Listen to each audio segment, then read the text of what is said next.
have the story The Word Collector by Peter H. Reynolds, and I'm going to show you what questions to ask with your kid when you're reading this book together. So the themes developed in this book are the power and the magic of words, the joy of literacy and learning, sharing kindness, creativity, self-expression, celebrating individuality, and diversity. More than anything, this book is just about word appreciation, and it really does a good job. So, first question, integrate visual information. What detail can the illustrator show better with pictures than with words? So, right off the bat, the power, sounds cheesy to say this, but the power and magic of words. But if you look at some of the words that they've put on this, in this illustration, the book hasn't even started yet.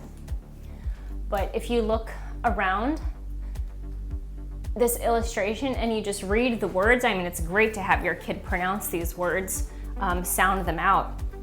But like ephemeral, meteor, osmosis, sparrow, constellate, ineffable, crimson, keepsake, moxie. Like there's just really good words on this page. And if you've ever had that realization, like, oh my gosh, those are really good words, like this page is gonna make you feel like that. Where like, wow, those are good words. All right, so next question, character development. What is Jerome like? Super straightforward. He's a curious kid. He loves learning, and in particular, he loves words. Words make him curious. Words spark his imagination. He loves to learn them. He loves the meaning of them. He loves the feeling of them. He's a word guy. All right, next question. Interpret words and phrases. Are there words or phrases that seem fancy or surprising? What do they add to the story? Now, normally when an author does this, it's like something that a kid will have to pick out, but this page is literally dedicated, this whole book is literally dedicated to words that are fancy, that are surprising, that add to the story, that bring a feeling, that have word play. So all you have to do is recognize it and feel it. So he's got short, sweet words, two-syllable treats. I think the fanciest words here are two-syllable treats. And down here he says, what does he say? Multi-syllable words that sound like little songs. So the way he describes the words that are two-syllable treats, they just sound short and cute, like you could eat them up. And multi-syllable words that sound like little songs. So if you look at the words on this page, they're kind of like words that are fun to say. He's got the word guacamole, geometry, symphony. So just thinking about the way the word sounds and like kind of getting a feeling for it. It's really creative. All of the word play here and word appreciation. Next question, interpret words and phrases. Which words seem to appeal to the senses or feeling?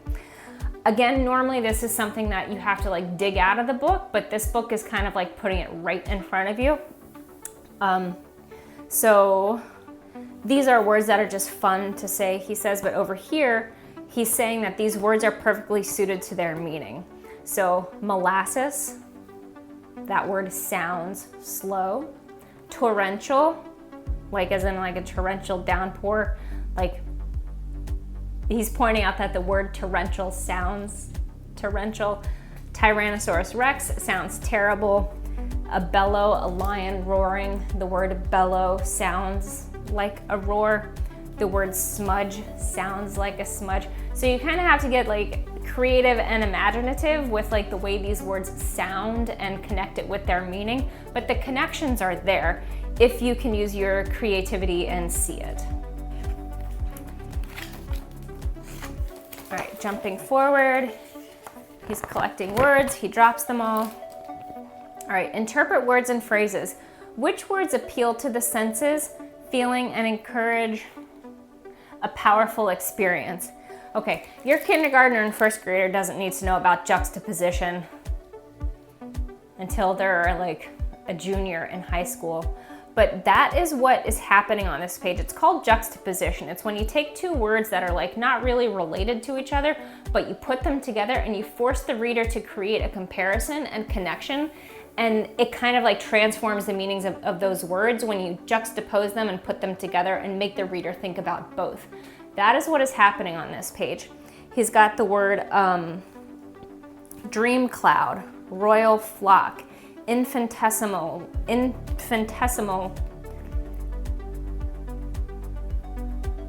I feel like I'm not saying it right, but I am, star, blue harmony. So like silent orchestra, so words that don't go together, but when you put them together as the writer, you're making your reader think about how those words are connected and how like the meaning of them transforms in an imaginative and a creative way when you make your reader make those connections.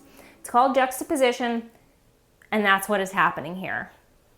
But it gives you a feeling, it makes you experience text in a more powerful way. And more juxtaposition here. Okay, central idea. Next question, central idea. What has Jerome learned about words? This page is very cute and simple. Here, this is Jerome realizing that sometimes the most meaningful words are not complicated or fancy words at all. They are very simple words.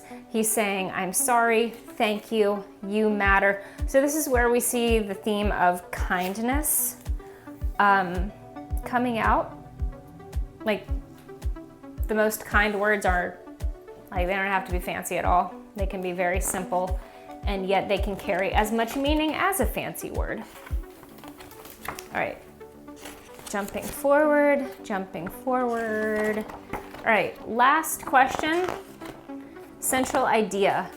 What has Jerome and the reader learned by the end of this story? So here Jerome made a big pile of words, and then he climbed a mountain and he threw them off the top of the mountain, and then everybody at the bottom of the mountain was gathering up his words. So we have a theme of sharing and kind of like individuality and self-expression, because Jerome kind of realized that one of the best things he could give of himself was his words.